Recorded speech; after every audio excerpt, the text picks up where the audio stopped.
All right. Resume the special meeting, special council meeting. And Councilor Andretti has stated that she's not moving forward with motion 3. What's that? Withdrawn. So motion 3, huge X through that.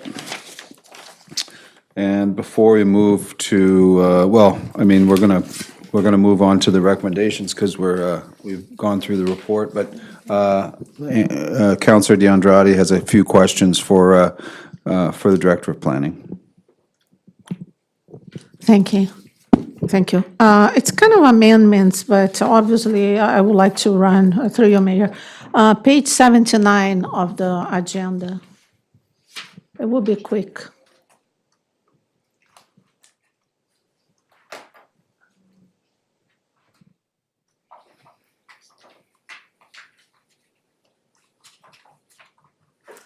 Policies? 79 of the agenda, yeah.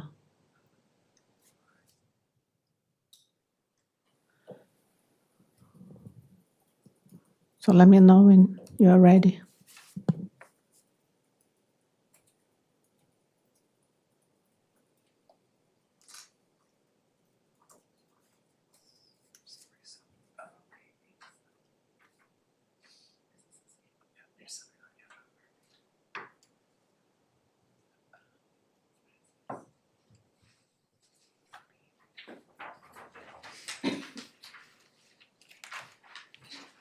Okay, through your mayor.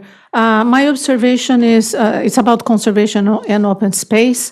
So there's the 3 ABC, which obviously I don't disagree because I understand we have the designation of conservation and open space in different areas.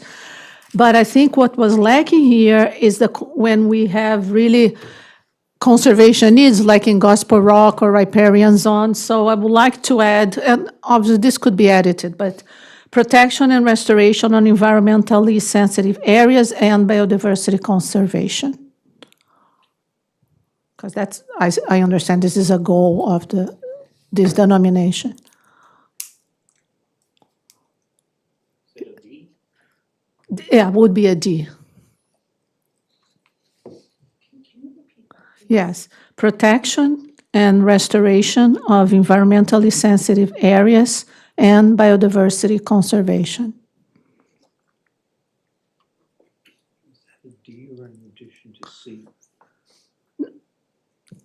No, because the thing is we have specific areas like Gospel Rock is a conservation area, while this could be applied differently, unless, Can, just through the Director of Planning, I guess, I understand what Councilor DeAndretti is saying, but can we say it without, I mean, the wording has to be pretty good without getting ourselves into trouble down the road. I don't know about being, like most of the OCP is a plan, right? Obviously, it's not definitive. So I just want to make sure that if we're adding anything, it has to be broad enough to have multiple interpretations instead of, a finite meaning. So yes, so you're talking about policy number 2, where it says the intent of the conservation and open space land use designation is to allow, and we say marine recreation uses, natural open space, municipal servicing to facilitate stormwater management, and for the protection of riparian and environmentally sensitive areas. Are you looking for a D there to say, it does say environmentally sensitive areas, so is that good enough, or? my apologies. Somehow I didn't read this, I don't know why. So that's okay, maybe we can include biodiversity conservation, which is the goal of the conservation area in Gospel Rock. My apologies. That's why this concludes it.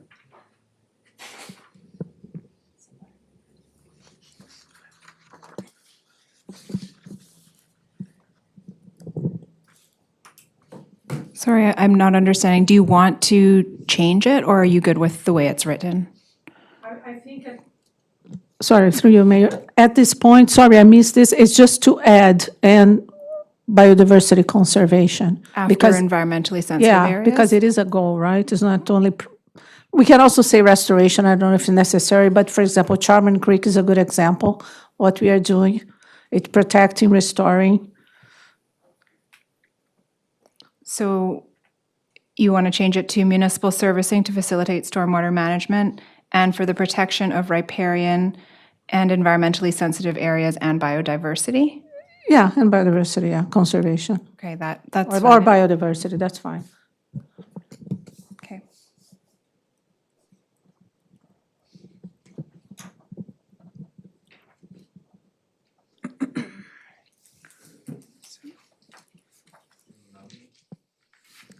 Yes, please. On page 84.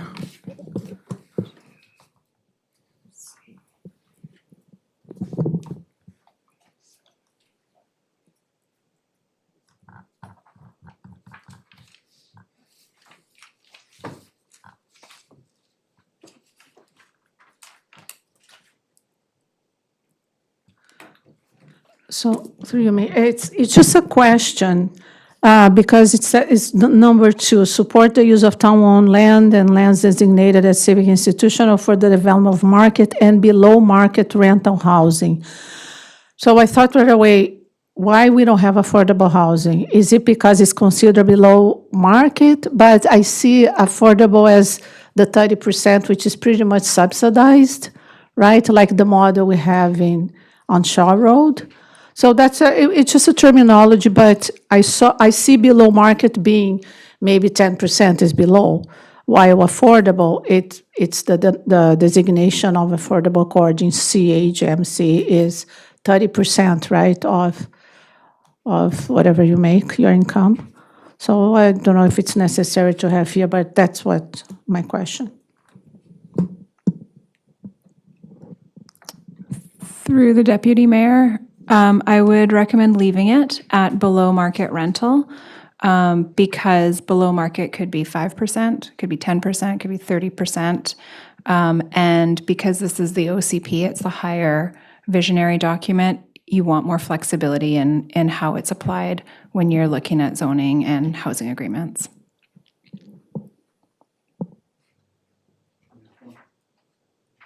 Okay, so page 130,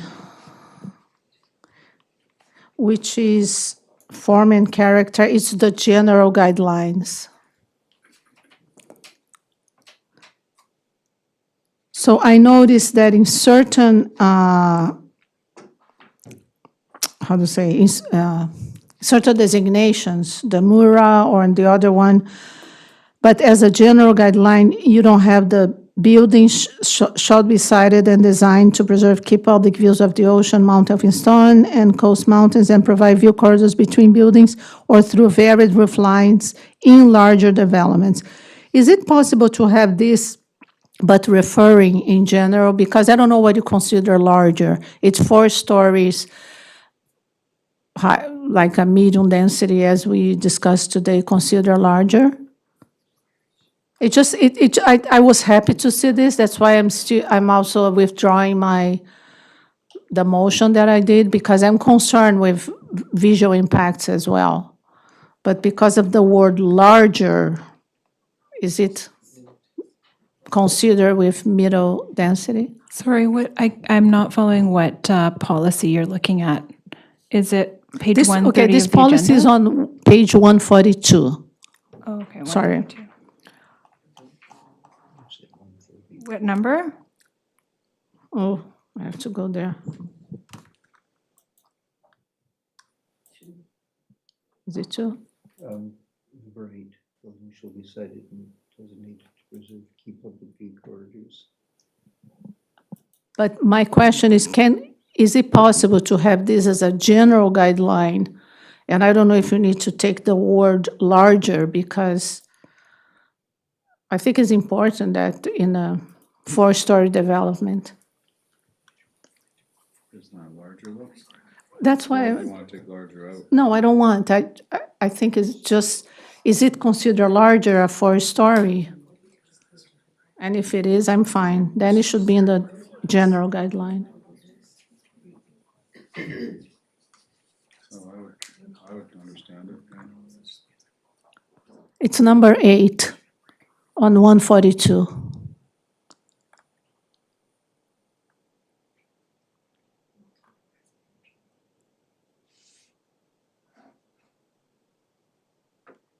Actually, sorry, this between in larger development, yeah. So through the deputy mayor, are you asking whether we can apply that policy or that criteria, the development permit area criteria, to all of Gibsons? Okay, so we didn't put it that way because it is designed for medium and high density residential, not the lower density residential.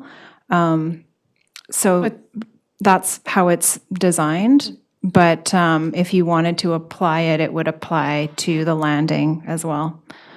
Didn't we, sorry to interrupt, but didn't we fix that when we took out, when we just said everything's RL1 down here? Didn't we protect against that? Like we changed all those subzones for view protection already, right? Like, so, I mean, are you talking about up on like North Road or something? I'm talking about the residential M2, obviously, but also buildings, commercial, right? Is this right now applied just for residential? Am I correct? So public institution, if they go high and if they go to, 6 stories, is it possible just to have this as a guideline to be able to consider this? Isn't that what it says, though? It says larger. Well, first I was trying to get the definition of larger because in Vancouver, larger might be probably a 50, I don't know. So if it's, and then the staff said it is medium density, but can this also be applied for other properties? So anything that goes high, we have consideration of this. I don't know. I don't know if we're starting to go off on a different direction here, because if it's not a larger development, then why would you have to expressly write in small developments in it? Because it's going to be small. There'll be no view. There'll be no problem. Like the RL1 or whatever, it's all, we put the setbacks back to 1.5, what they originally were. Nothing's going to change as far as like space between buildings. I think it reads good because they're protecting views, they're protecting all these things from larger developments, not a single-family home, which is limited to height and width and setbacks and everything anyway. Can I just clarify? Form and character is not for single homes. Form and character is for multiplexes and the other industrial. Well, that's fine, that's why it says larger. Like it's adding that, it says larger, doesn't it? Doesn't I it know, say- but it's not on the general guidelines. It's just specific to. Yeah. So I Okay. was just Well, saying, I just think that's gonna be a real problem for everybody that ever decides to do anything in this town, because somebody's gonna bring it up, and I think it's fine. Like, it's what you're asking. It is larger developments. I think you put it across the board, you're just looking for headaches for sure. Someone's gonna go, hey, that's in my view. sorry, you're right. Larger developments is okay. I'm just saying as a general guideline, right now is just on the multi-unit residential. So I'm just saying, can we have this guideline for all the larger developers, for developments? And if you have like a commercial with 6 floors, can we consider that too? So that's what I'm saying. But that would be a larger development, 6 floors. I know, but right now it's not on the form and character development. It's specific on the multi-unit residential, but not on the other categories. We have 4, right? We have four, so through the chair, we have four development permit areas. So if you put it in the general, it would apply to the Gibsons Landing as well. So I don't recommend doing that. Gibsons Landing has its own design criteria and development permit area criteria. So right now it is only in the multi-unit residential to maintain it in the larger development, so higher density. If you wanted to apply it to the upper Gibsons, we could put it in that development permit area. We could add a provision to include Please. it, but I wouldn't recommend putting it in general. Okay, please, If I may, through the chair, I just have it up, so I'm just going to bring this up for the director. So under the Upper Gibsons form of character section, there's section citing of buildings and structures. It's on page 139 of the agenda, 33 of the DPA guideline, Schedule C. So there's 3, citing of a building and structures. 2E says that buildings shall be designed to frame rather than obstruct public views of the ocean, Mount Elphinstone, and the Coast Mountains, which I think probably captures the intent. Yeah, that's good. I appreciate that. Okay, next one. Oh, that's good. Well, the other concern was careful position of lighting, parking, and access points to minimize impacts on adjacent properties as a general guideline. Can you tell me what page of the document that's on? Not the agenda page, but the document page? Sorry, there was so much I have to look for. Or the agenda package page, you can tell me that.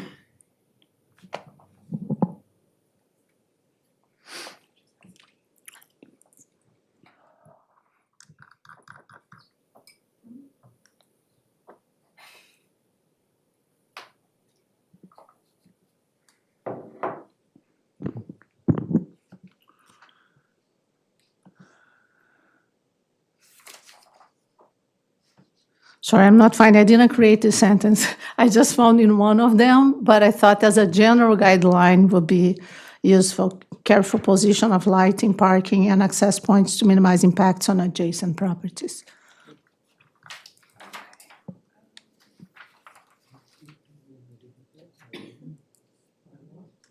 Sorry? It's already lighting bulb. Do we have lighting by law? Well, but they have here, look, lighting. Yeah, we do. We just did that one recently. Oh, I know, but they still have guidelines, right? Sorry, I didn't highlight, I guess, but. So there is a policy, number 4, under the general guidelines.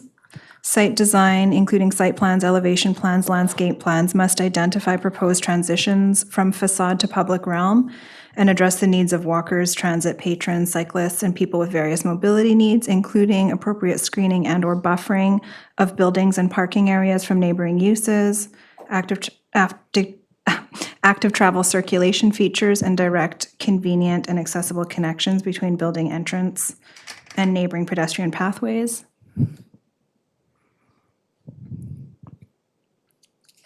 You okay? Okay, fine, I can come back. Sorry, I didn't mark where it is. I just felt that this would be a good guideline for the general guidelines, and I found this in one of the guidelines, but let's move on. I can bring next time. Yeah. detail. So we're going to move for sure to the recommendations at this point.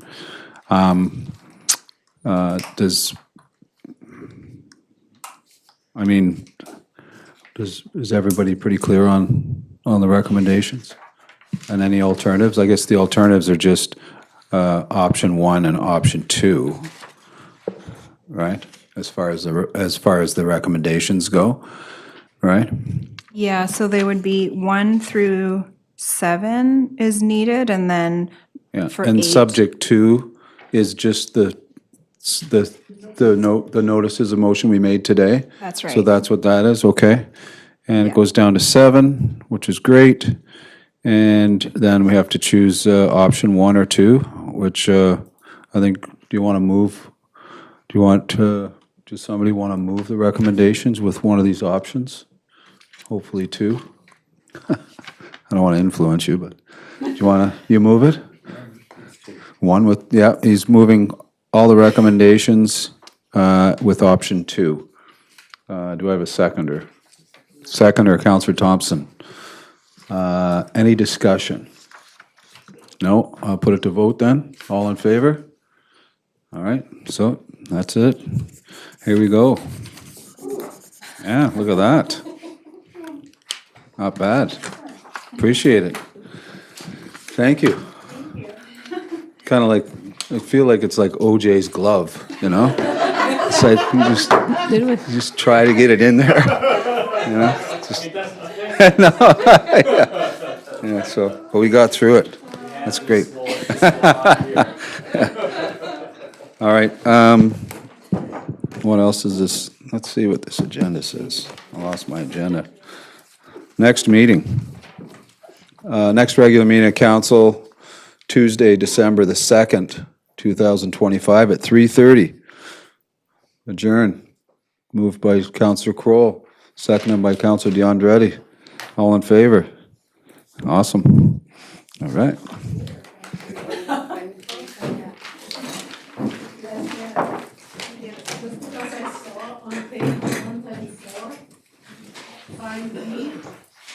There's a word materials that we